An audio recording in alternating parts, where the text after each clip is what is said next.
पद्धतीने आंदोलन करणार आज जामनेर तालुक्यामध्ये जामनेर तहसील कार्यालयावर सर्व समन्वय समिती व सर्व समाज बांधव व आपल्या जामनेर तालुक्यातील सर्व गावकरी मंडळी तसंच जनता आमचा आजचा जो मोर्चा आहे हा जामनेर तालुक्यातील चिंचखेडा या गावामध्ये एक आदिवासी समाजाची चिमुकली ती 5 वर्षाची हिचा एका नराधमाने बलात्कार करून तिला मारून टाकलेला आहे, तिचा खून केलेला आहे।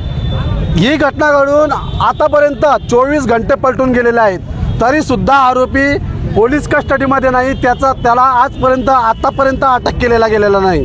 पोलीस प्रशासन त्यांच्या मागे धाव घेत आहे, परंतु आमची एकच मागणी की तात्काळ त्याला अटक करावी, कारण की आपला महाराष्ट्र पोलीस पूर्ण देशामध्ये 1 नंबर आहे। महाराष्ट्र पोलीसची अशी पॉलिसी आहे की आरोपी जास्तीत जास्त 2 ते 3 घंट्यामध्ये त्याला अटक केलं जातं, परंतु आमचं एकच म्हणणं आहे की हा छोटासा जो आरोपी आहे हा अडाणी आहे, त्याला बाहेर जाता येणार नाही, त्याला काहीच माहीत नाही बाहेरचं, पण तो अद्याप सापडलेला नाही।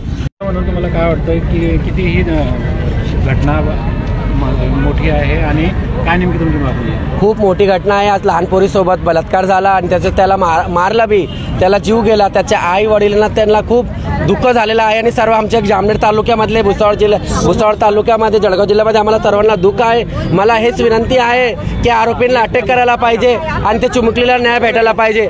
आज तिच्यासोबत झाला, उद्या चालून कोणाला सोबत व्हायला पाहिजे। मला महाराष्ट्र पोलीसवर खूप भरोसा आहे आणि जळगाव जिल्ह्यावर खूप पोलीसवर भरोसा आहे की आम्हाला न्याय भेटू शकतो आणि मला खूप अभिमान गर्व आहे की आम्हाला न्याय भेटतील। आणि माझी हेच विनंती आहे की आरोपींना अटक करायला पाहिजे, त्या चिमुकलीला न्याय भेटायला पाहिजे। आमची एकलव्य समाज सर्व गोष्ट सर्व समाज धर्म आहे, आमचा ह्या सर्वांची एकता आहे। आम्ही चाहता आहे की सर्वांना आम्हाला न्याय भेटायला पाहिजे। मला हे सरकारनं आणि जामनेर पोलीस स्टेशनला सरांना हेच विनंती आहे पोलिसांना की त्यांना आरोपींना लवकरच अटक करायला पाहिजे।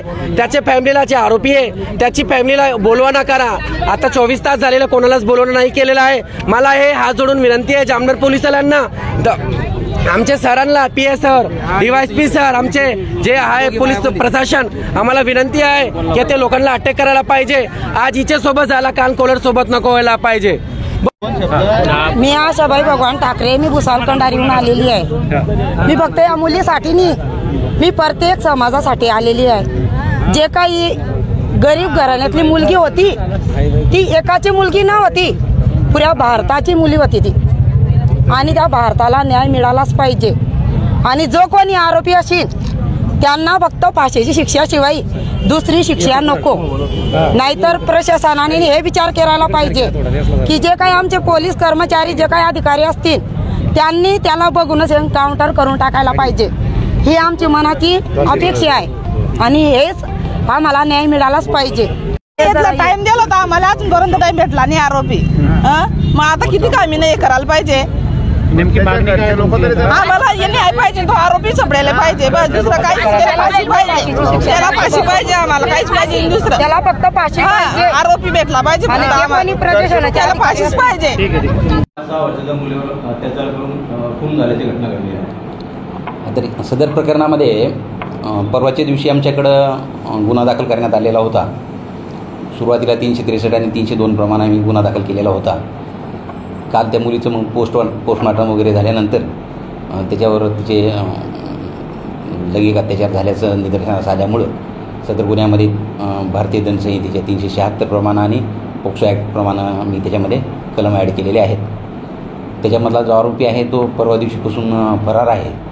तर त्या संबंधानं आम्ही पूर्ण जामनेर तालुक्यामध्ये आणि आजूबाजूच्या तालुक्यामध्ये त्याचे फोटो वगैरे व्हायरल करून आम्ही सर्व पोलीस पाटील लोकांना, आमच्या सर्व पोलीस स्टेशनला आम्ही कळवलेलं आहे।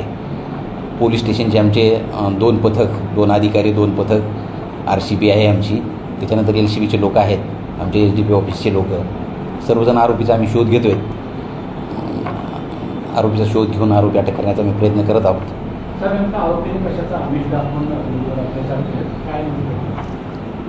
नाही, तो आरोपी आणि ती मुलगी आहे एकाच गावामध्ये, घराच्या घरात जवळजवळच घरं होती त्यांची।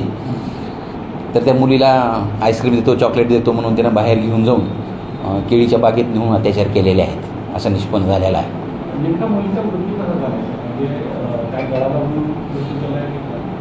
म्हणजे ते सेक्शुअल ऑफेन्सेस म्हणजे सेक्शुअल इंटरकोर्स करत असताना तिच्या डोक्याला मार लागल्यामुळे हेड इंजुरी झालेली आहे, त्यामुळे तिचा मृत्यू झालेला आहे.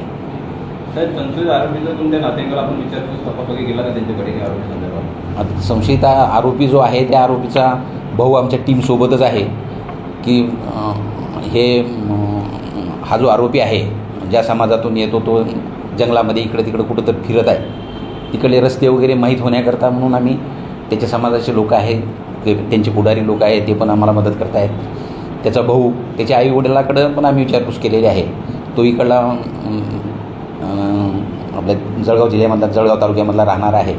तो ज्या ठिकाणी नोकरी पूर्वी करत होता त्या ठिकाणी पण आम्ही आमचे लोक गोपनीय लोक ठेवलेले आहेत. त्या ठिकाणी पण तो येईल तर आम्ही त्याला मग अटक करून घेऊ.